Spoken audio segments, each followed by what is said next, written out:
Okay, I wanted to do this yesterday, and long story short, my battery's on 1%. The battery charger I had, the phone charger I had was shit, and I just never get it done today.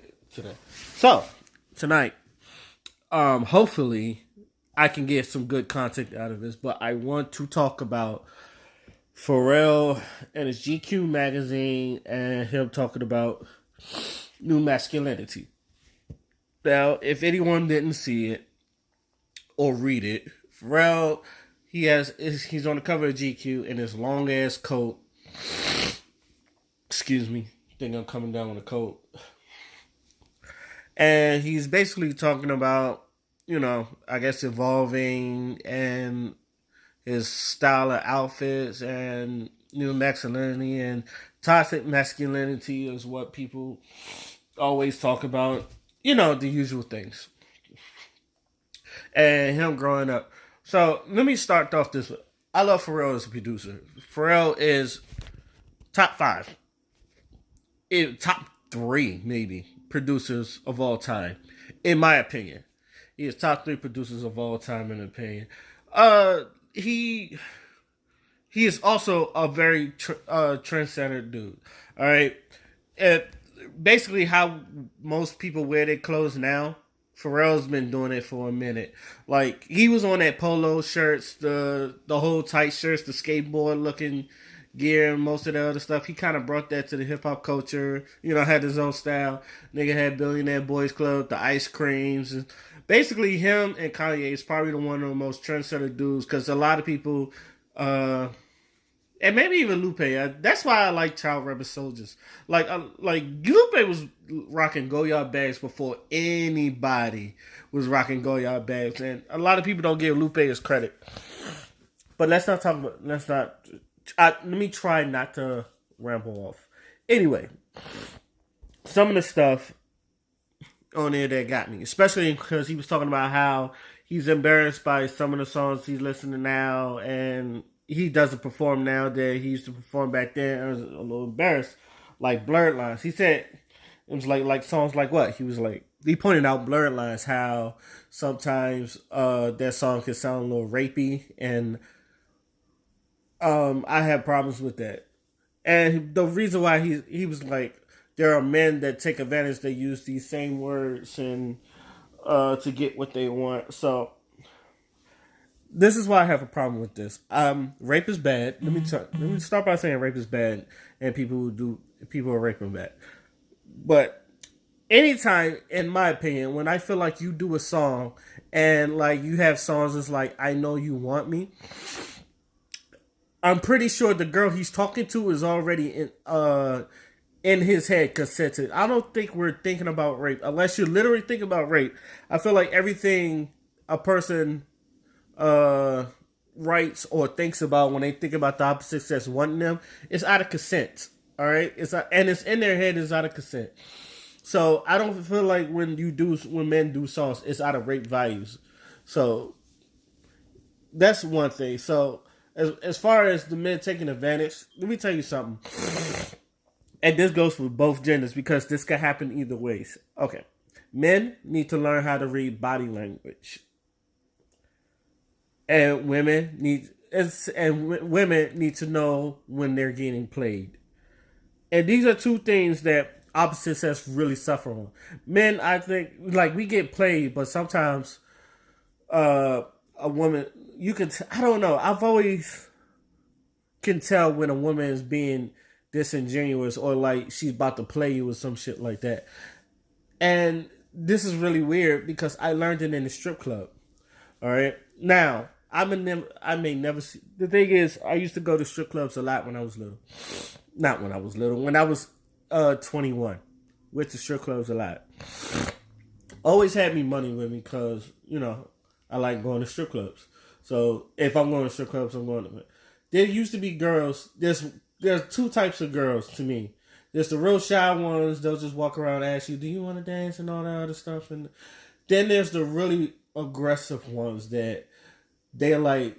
Sometimes they're loud, but they got so much confidence they can like take your money and all that shit. And I've run into a couple of these a couple of times, and they'll look at you. They go, And they're the ones that have a conversation with you. They'll say things like, "I know you out here, you seeing all this good pussy and all that other shit, and I know you ain't trying to throw. I know you got some money, you throwing some money over here. How about you give me a dance and all that other stuff?" And they're really aggressive and all that other stuff, but they make you feel special and like make you feel like you got it to make you throw that.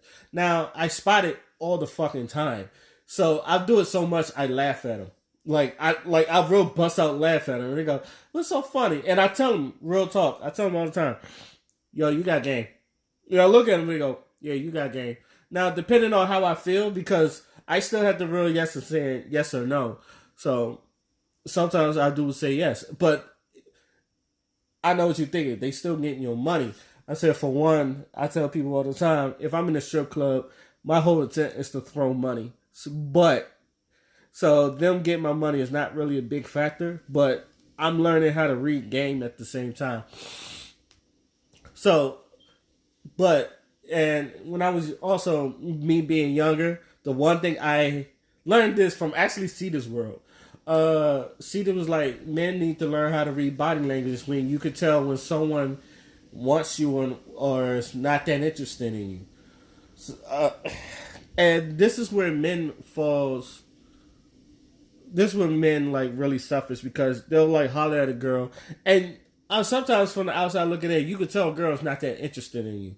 And even then, like, I went to a club and I knew a girl wasn't interested in me. I said hi.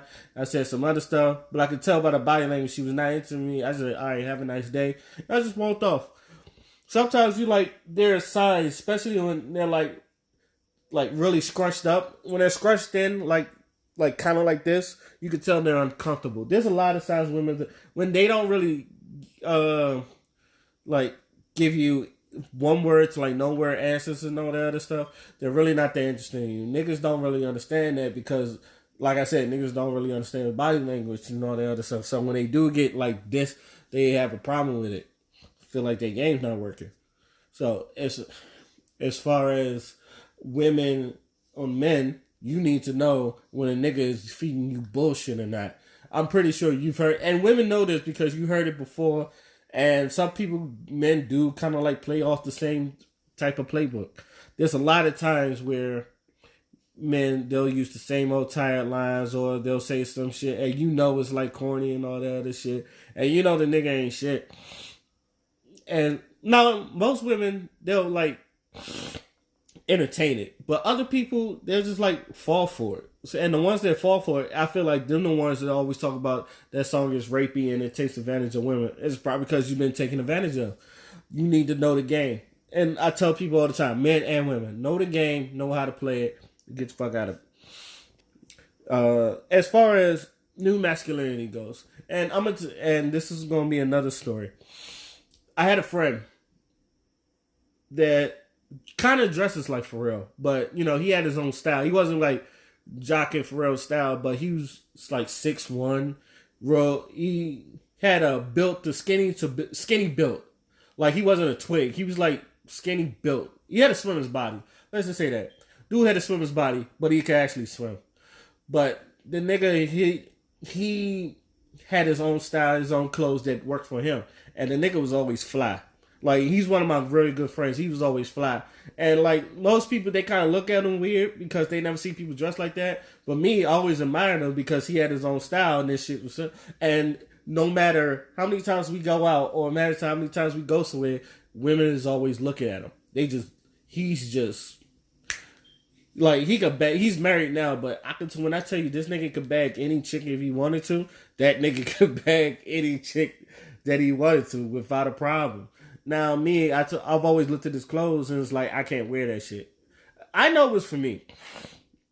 I'm 5'9", I'm a little stocky. Even then, when I was like in shape, I was still like stocky in shape. So I was like, I can't like wear shit like that. So I had to wear stuff that was like comfortable and looks good on me, even in a more hip hop style. Like, I stopped wearing baggy jeans. I wear like fitted jeans. And fitted jeans like work good for me. So it's like fitted jeans and a good shirt, a nice polo shirt. These are the ones I use because I used to go through this polo phase, and polo shirts look really good on you. And I don't care what anybody say, polo shirts don't really go out of style. especially when you get older. I always say if you're an older dude and you're still trying to like look hip without trying too hard, I say get yourself a polo shirt. Polo shirts universal. But but as far as Pharrell goes, Pharrell, there are some things, and this is what the moral of this whole conversation is. You need to find your own style. And I feel like with masculinity, you need to find your own masculinity. There's things you can learn from other people, but all in all, masculinity is not a monolith. And he said that, my friend said that. You need to define what your own masculinity is. What is the basis of your masculinity, and you take it somewhere else. Are there people that's going to agree with it? No. There are some people that's going to rock with it, some people not going to rock with it. That's why people, when they look at some dudes, it's just like really aggressive and real like, sports, football, and all that other shit. They'll look at that as toxic masculinity and all that other shit, but that's their masculinity. Is you may not like it, but I don't. The reason why, and that's the reason why I don't like it, because there are things that I feel like a lot of people learn from other people that they probably never had to learn. They probably learned their masculinity from like the streets, or they had one of them overbearing fathers that instead of when they like do something, it's like, oh, when I tell you to do, you do it. That's not, to me. That's not masculinity. That's being oppressive. All right, I think a lot of people mix with masculinity with oppression, especially when you want a woman to be submissive. I feel like a lot of men mistake masculinity for oppression, and that's what turns women off. They don't want to feel oppressed, but at the same time, like women, when a man says he's got it and you got to handle, you got to let him handle his situation as a man. And this is what men are trying to tell women, because there are women that trying to like step in, like try to help their man, but you do too much. So when a man tells you, yo, you got to chill, back off, I got it, I feel like as a woman, you should like let him have it or let him handle it. Now, if he looks like he can't handle it, then maybe he'll ask you and maybe you step in. Even then, like, make him feel like it's his idea. It's okay, like, just to make sure he feels good to handle it. Because let's be real honest, ladies. There's nothing more invigorating than a man to do something for the women is him taking care of shit, and like it helps the family. Because I feel like a lot of men's masculinity is based off of other people's happiness, especially if this your family. Like if you do something and your kids are eating, and it supports your kids and all that other stuff, and your kids look at you like you're a superhero or super dad or something like that, that's a real good feeling. I feel like every man should feel like when they come home, they're appreciated to their kids. Like, I appreciate my father all the fucking time when he do it. My mother too, but I appreciate anytime my father, he like do something, all that stuff, I make him feel appreciated because I love my father. It's just point blank simple. But as far as new masculinity goes, it's, I feel like people have done this all the time. Like Prince has, what is androgynous, is even RuPaul with the drag queen and all that other shit. But I don't know. But as far as this is nothing but the same old saying. I know Young Thug and Lil Uzis and like some dudes, they like wearing women's clothing because women's clothing fit them better and all that other shit. That's me. No, I don't like wearing women's clothing. But then again, that's not my style. I'm not gonna knock it. But Young Thug in a dress, you won't see me in the dress because that's not me. But like I said, masculinity is not a monolith. Like people are going to find their own style, their own lifestyle, how they want to do things, and just as long as it doesn't affect kids or as long as it doesn't hurt nobody, it's okay. And that's the moral of the story is, do what you feel is right and do what makes you happy. But as far as men, find what your own masculinity is and define it. If you cannot define your own masculinity, don't knock others. Find a lot of people, and I think that's where a lot of men is they don't understand where all this. I think that's where all this, I would say, confusion come from. A lot of men cannot define their own masculinity. If you ask them what is masculinity to you, what do you find masculine, or something like that, or what is it like being a man and all that. Most people cannot give you an answer. So, and I think that's where all this talk and all this thing comes in, because a lot of people are confused and they don't know what it's like to be a man, which is why I think more older men need to like school the young kids and all that other stuff. I know young kids are sometimes hard headed, and I've said this many times, but sometimes you need that OG to help you out and guide you in the right way. And that's all I really want to say about that. Let me know what y'all think. I'm hopefully by the time I get to the podcast, I'll have a more clear definition. We'll have a good content and talk about it. Till then, my name is Oskino Fly and I'm out. Peace. Check out on Skino Films when it drops. Make sure you subscribe to that channel too, because I feel like our podcast is really, really booming. We've been doing good these past episodes, and I've been feeling like we've been giving good quality product. So let me know what y'all think. Till then, my name is Oskino Fly and I'm out. Peace again.